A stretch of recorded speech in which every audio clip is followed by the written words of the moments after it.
تر څو پورې چې د انډیا د مهمجوی وا یا د بیس ایڈونچرو داغه جواب کو په مغه وخت ابي ته ملاو شو په دې چې پنځه جزونه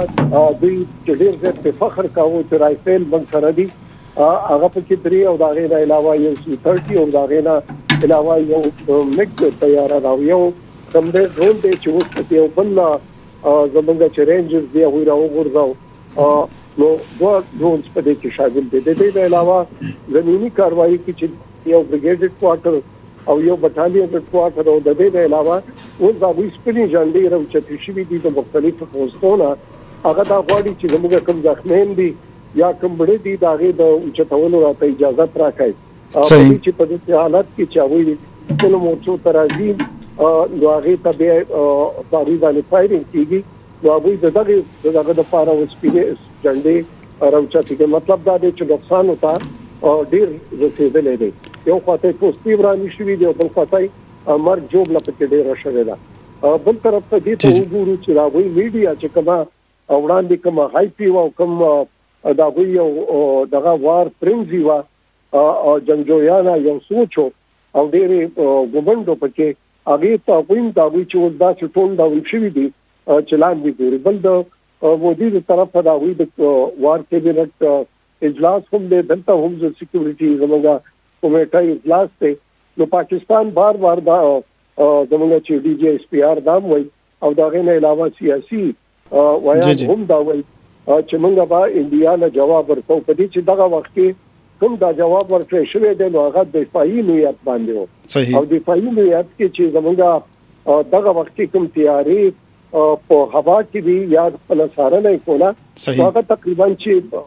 و د پاسه شل دی ان 27 وي صحیح په طرف د انډیا د طرفه تقریبا چې اوه نه زیات جزونه دي کې او پاګه کې دا وی هر څه جزونه شامل دي رافیل پکې وي C-30 پکې او مد پکې معراج پکې جګوار پکې او دا ټول او دا وی د ایر فورس پورا طاقت چې څومره وی سره طاقت هغه ټول په دغه کې استعمال کړو نو تقریبا چې دا 2 غنټې دا ایر کمبیټ شوی دی او دا تاسو چې ماډرن جنگ کې خصوصا چې کوم ځای کې الکترونیک وارفیری او پاګه کې جیمینګ ډیوایسز وی پاګه کې به داسې نوی آلات استعمالي چې هغه ان بیان ویژوال رینج موږ چې په نظر نه راځي هغه میزایل استعمالېدل دا ضروري چې د ماډرن دنیا تاریخ کې یو لوی جړپو پیر چې په هوا کې شوی دی نو په دغه کې هغه ته شکست ملو شوی چې یو خطا ویش جزونه او بل خطا دا وی نه زیات جزونه چې دا وی په هوا کې وو بالکل نو خبره ده د دینه وی ته لوی سبق ملو شو چې تعداد کار نه کوي او تعداد یو دغه نه دی معیار نه دی بلکې اوس آیا دا دی چې یو سفارتي محاذ کولاو دی او پاره کې د امریکای خارجه امور وزیر پمپیو هغه هم پاکستان وزیر خارجه ته ټلیفون کړي د انډیا وزیر خارجه ته هم ټلیفون کړي د دې علاوه نور ملکونه چې کوم دي دا وی ټلیفونونه هم راځي چین هم خپل ردمان ظاهر کړي دي نو آیا اوس سیاسي محاذ او د دې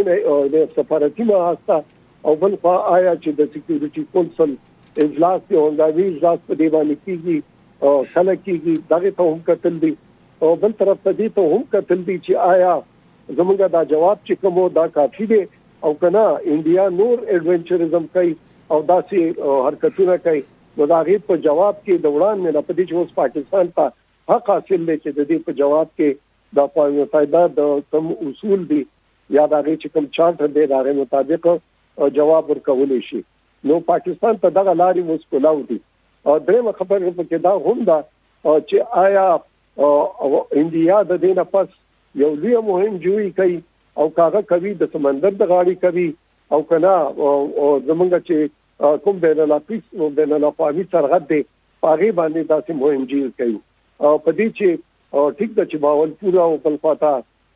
مرید کې چې کومه ده دغه خو یا دغه انټرنیشنل بارډر سره دغه کیږي لیکن زمونږ چې کوم حکمت عملی وا مونږه هغه کشمیر سره محدود کړل نو آیا کابل په دغه طرف ته بل دا حرکت کوي نو بیا به دا د اسکلیشن طرف ته دي او چې کله اسکلیشن زیاتوالی طرف ته ځي نو پاره کې د نوې هتیار او نوې محاذونه کولای یقیني خبره پاکستان خپل موقف او ټول دنیا ته ډیر خو طریقې سره اوسه چې دا زموږ د ډیپلوماسي چې موږ وتوي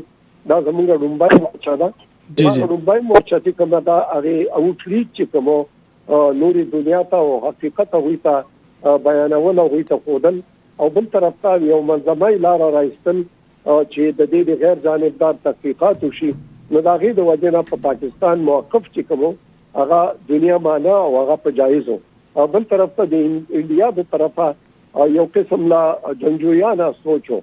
او د جنگ په بوت کې او بل طرف ته دا غوي د طرفه یو قسم لا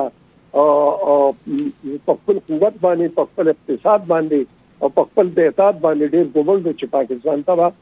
منګه سبق کوي نو دا داسې وخت کې هغه کول او بل طرف ته د وبو جاهلیت هغه هم کوي یو قسم لا د سنتاس منسوبې چې وطن دا یو داسې په اقوامي قانون کې د معاهدونو وطن او بل طرف ته د جاهلیت بلتا دمکی ورکول دا په سفارتي آدابونه بهر وي وایي کله چې د جنگ خپل اداګي لیکن دا غینه وړاندې سفارتي لار چې کوم وی هغه رومبای مورچا چې او پاره باندې مستحکم شي او غینه مطمئن شي نو بیا روسي مورچي چې کوم دي هغه به تاسو وي خصوصا دا چې وخت چې بین الاقوامي دباو یا بین الاقوامي قوتونه چې کوم دي د جګړې ته کوم نظر باندې ګوري او دا کې یو خطرناک شي چې هغه د دنیا د لپاره دی یا د ډیوان قوتونو لپاره دی هغه دا دی چې دواړه علمي قوتونه دي او د کې مس کیلکولیشن چې کوم دی هغه ډېر خطرناک ثابت دي